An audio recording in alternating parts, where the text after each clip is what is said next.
네, 신부체험TV의 강재춘 원장입니다. 자, 저번 시간에는 과색소 침착증의 대표적인 질환 흑피증에 대해서 설명을 드렸고요. 자, 오늘도 과색소 침착증의 질환 중에서 흑색 극세포증에 대해서 또 강의를 좀 해드리겠습니다.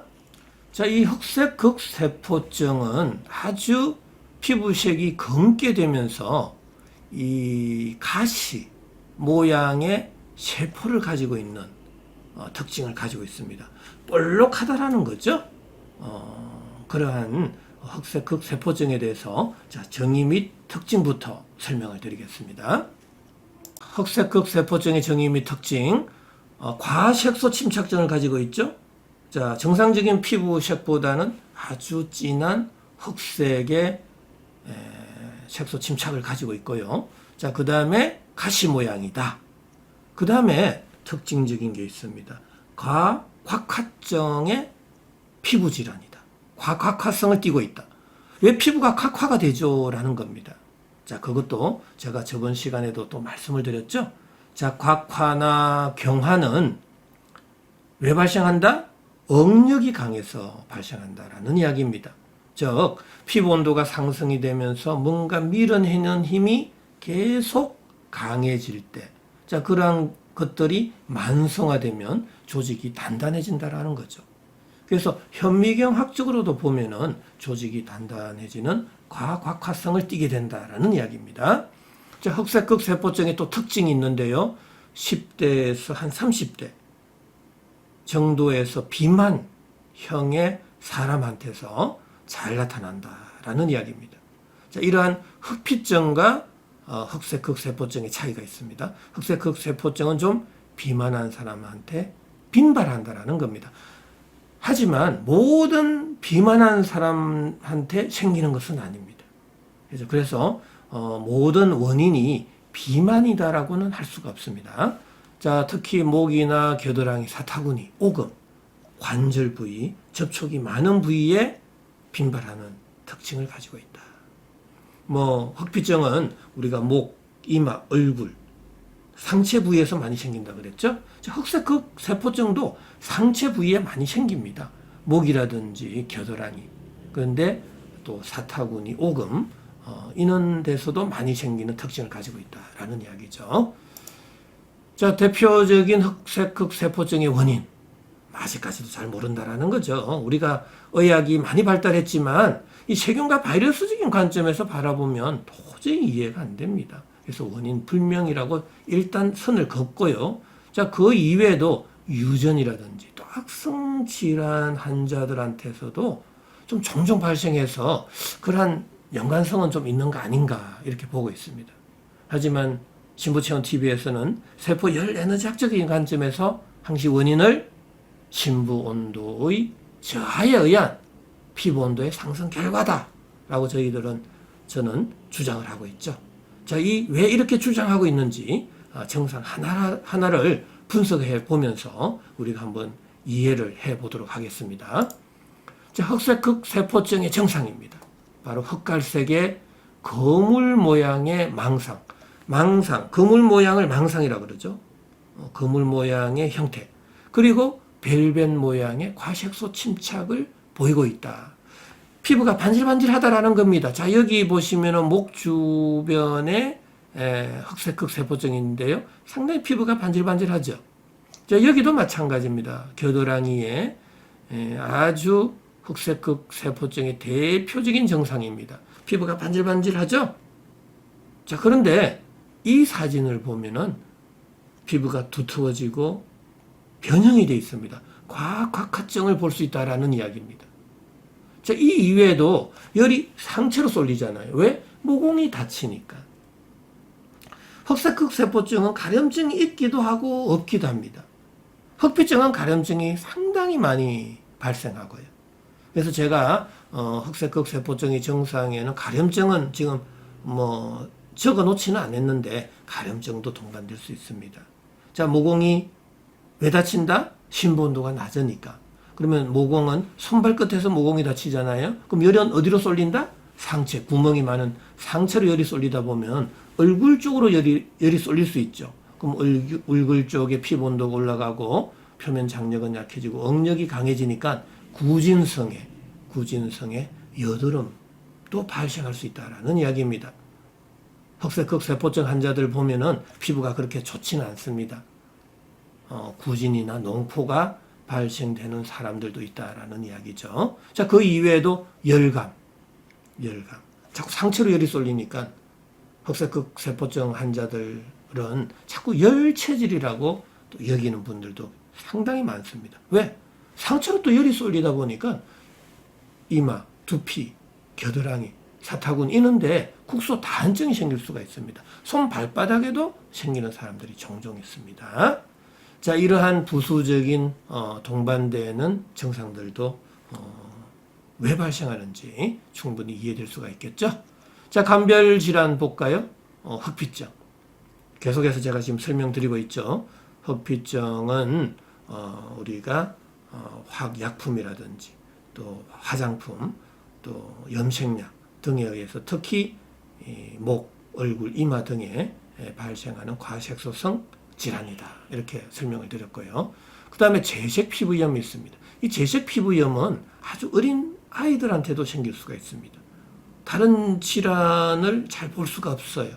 혈액의 이상 소견도 잘 나타나지 않는 그냥 제 이론상의 열 에너지가 중첩 교차되는 지점에 그냥 반점이 생기는 형태입니다. 반점이. 그것도 과색소 침착성의 반점이겠죠. 붓지는 않다라는 이야기입니다. 자, 색소성 두드러기, 팽진을 동반하고 가려움증을 동반하면서 과색소 침착증이 나타날 수 있습니다. 색소성 두드러기는 비만 세포의 정식을 볼 수가 있다는 차이가 있죠.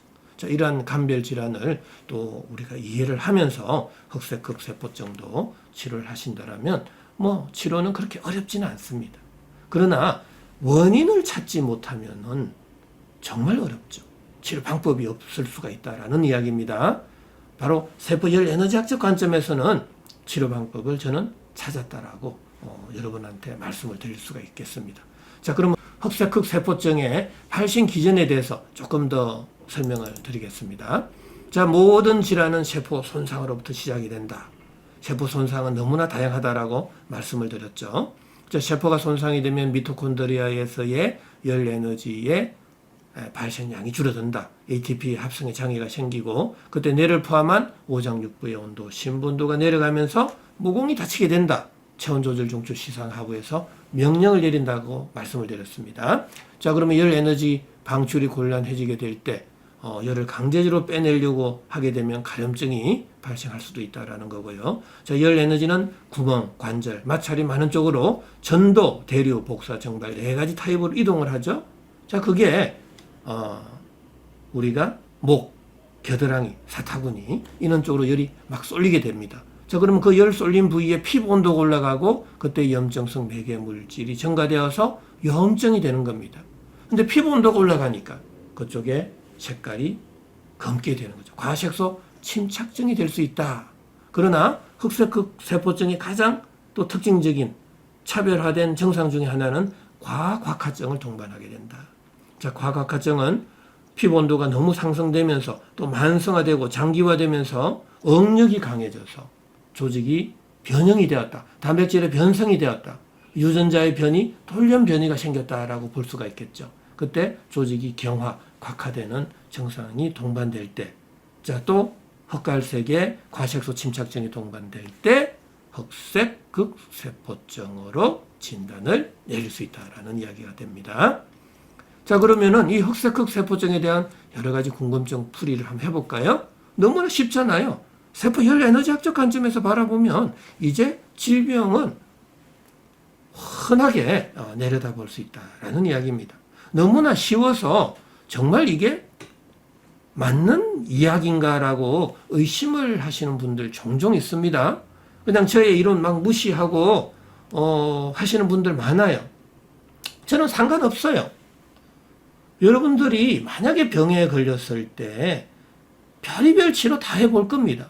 하지만 안 될 때 저희의 세포열 에너지학적 관점에서 한번 설명을 들은 적이 있다라고 기억이 나실 때는 한번 유심히 또 비디오를 한번 더 재생해 보시기 바랍니다. 많은 도움이 될 겁니다. 자, 궁금증 풀이. 얼굴이나 목에 과색소 침착증이 생기는 이유. 너무나 쉽죠?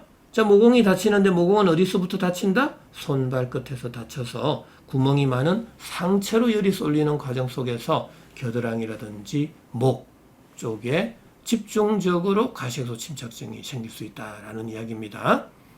자, 그 다음에 가려움증이 생기는 이유, 모공이 다쳤다라고 말씀을 드렸죠. 자, 이번 흑색흑 세포증에 있어서의 과각화증, 이게 좀 다른 질환하고 좀 차이가 있다라는 겁니다. 자, 피부 온도가 올라가면 응력이 강화된다. 뭔가 밀어내는 힘, 압력과 밀도가 낮은 공간으로 밀어내는 힘이 지속적으로 발생할 때 조직의 변형, 단백질의 변성이 와서 경화나 곽화증이 될 수 있다라는 이야기입니다.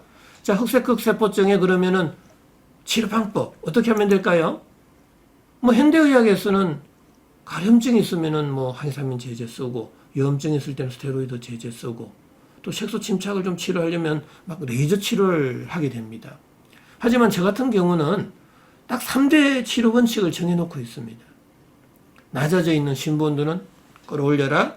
높아져 있는 피부 온도는 낮춰라. 그래야 색소 침착이 줄어들 거 아니에요. 심부 온도가 당연히 올라가면 면역력도 상승되겠죠. 면역력이 높아져야 질병과 싸울 수 있는 힘도 생길 수 있고요. 자, 모공은 열어야 되겠죠.